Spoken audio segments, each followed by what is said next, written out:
La mort de René Good était-elle un acte de légitime défense ou certaines images auraient-elles pu être manipulées? Le 7 janvier, Jonathan Ross, un agent de l'ICE, la police de l'immigration de Trump, a abattu Renée Nicole Good, une observatrice indépendante des droits de l'homme. Immédiatement après sa mort, des représentants de l'administration Trump ont ouvertement traité Renée Good de, je cite, terroriste d'extrême gauche. Ils ont dit qu'elle aurait agressé les agents de l'ICE et même qu'elle aurait essayé de renverser Jonathan Ross. Selon eux, le meurtre n'en serait donc pas un et il ne relèverait que de la légitime défense. Et il faut bien avouer que ouais, quand on voit certains clips circuler sur les réseaux sociaux, ça peut effectivement donner l'impression qu'à un moment, il y a effectivement eu un impact violent entre la voiture conduite par Renée Good et l'agent de l'ICE, Jonathan Ross. Sauf que si on recoupe ces clips avec d'autres images de l'altercation, eh bien on peut prouver très clairement que ces clips et plus largement toute la version des faits du gouvernement Trump, c'est de la pure intox. Et pour vous le démontrer, je passe la parole au journaliste franco-américain Stan Aaron de la page Barely Informed et on va vous faire une analyse comparée, image par image, des différentes vidéos de la mort de Renée Good et vous allez voir qu'on arrive quand même à des conclusions assez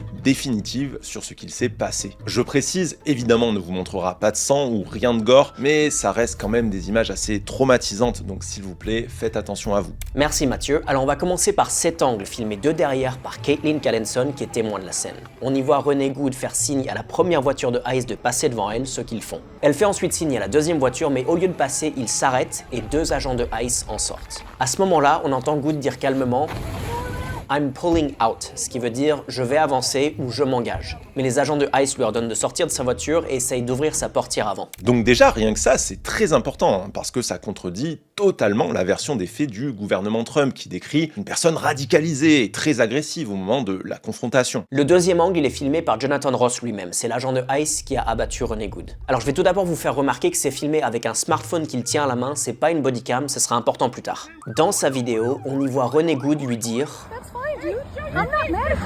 tout va bien, je vous en veux pas. Ce qui montre encore une fois qu'elle essayait d'apaiser la situation et de s'en aller calmement.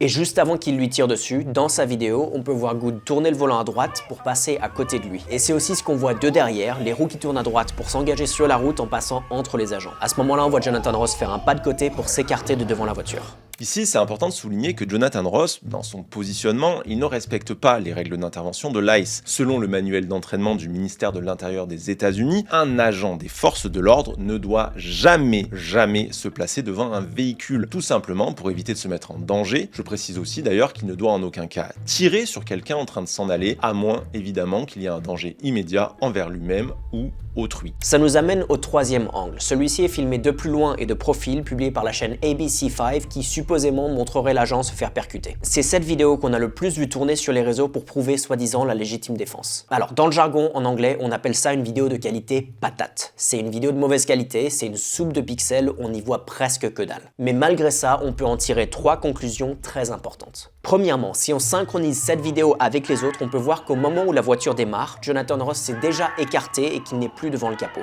La vidéo patate donne l'impression qu'il se fait percuter parce qu'elle est filmée dans un angle qui superpose la voiture et l'agent. C'est le même principe qu'au cinéma quand ils veulent nous donner l'impression qu'un acteur se prend un coup de poing. En fait, personne n'est touché, mais l'angle nous le fait croire. Deuxièmement, même si on n'y voit pas grand chose, je suis à peu près certain que ça, ce sont ses jambes. Je vais les surligner en blanc pour que vous y voyez mieux.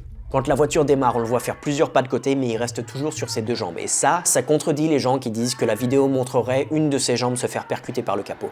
Oui, d'ailleurs, l'ONG française Index Investigation a créé une représentation en 3D à partir du premier angle filmé de derrière. Et dans leur visualisation, Jonathan Ross, il est penché en avant et il s'appuie sur le capot avec sa main pendant qu'il tire 3 balles, dont 2 qui seraient entrées par la fenêtre du conducteur. Et effectivement, malgré la mauvaise résolution, dans la vidéo patate, on peut y distinguer sa silhouette penchée en avant vers le capot de la voiture. Troisièmement, et c'est le point le plus important, ce clip qu'on vous a montré en début de vidéo, c'est effectivement un vrai clip de la vidéo patate, mais il a été manipulé. Ils ont retiré le son, c'est un clip d'1 seconde qui tourne en boucle, et à cause du fait qu'il soit aussi court, c'est difficile de remarquer, mais ils l'ont accéléré pour donner l'impression que la voiture allait plus vite qu'elle n'allait en réalité. Donc si vous avez vu passer ce clip et que vous avez peut-être été un peu induit en erreur, en fait déjà faut que vous vous disiez que c'est pas du tout votre faute. Tout ça, ça fait partie d'une campagne de désinformation qui a été mise en place pour brouiller les pistes et convaincre le public que c'était de la légitime défense, alors qu'en réalité, Jonathan Ross, il n'était jamais en danger. Pour finir, on en revient à la vidéo filmée par Jonathan Ross. Certains disent qu'on peut le voir et l'entendre se faire percuter, que la preuve c'est que sa bodycam tombe.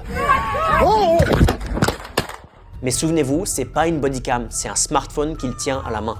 Tout ce qu'on peut voir et entendre, c'est l'agent sortir son arme de la main droite, s'appuyer sur le capot avec la main gauche qui tient le téléphone, d'où le bruit de la caméra qui touche le capot, et tirer 3 fois. Et le pire dans tout ça, c'est que la dernière chose que Ronnie Good a dit à Jonathan Ross, c'est ça.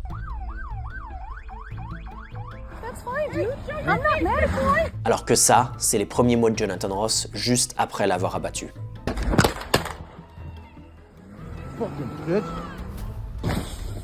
Voilà, avec Stan, on espère que cette démonstration vous aura convaincu et surtout rappelez-vous, on est aujourd'hui dans une ère de désinformation, méfiez-vous des images sans analyse qui essaient de jouer avec vos émotions. Et si cette vidéo vous a plu, je vous encourage très fortement à aller vous abonner à la page de Stan qui s'appelle Bally Informed et qui propose un super suivi journalistique de l'actualité en Europe et aux États-Unis.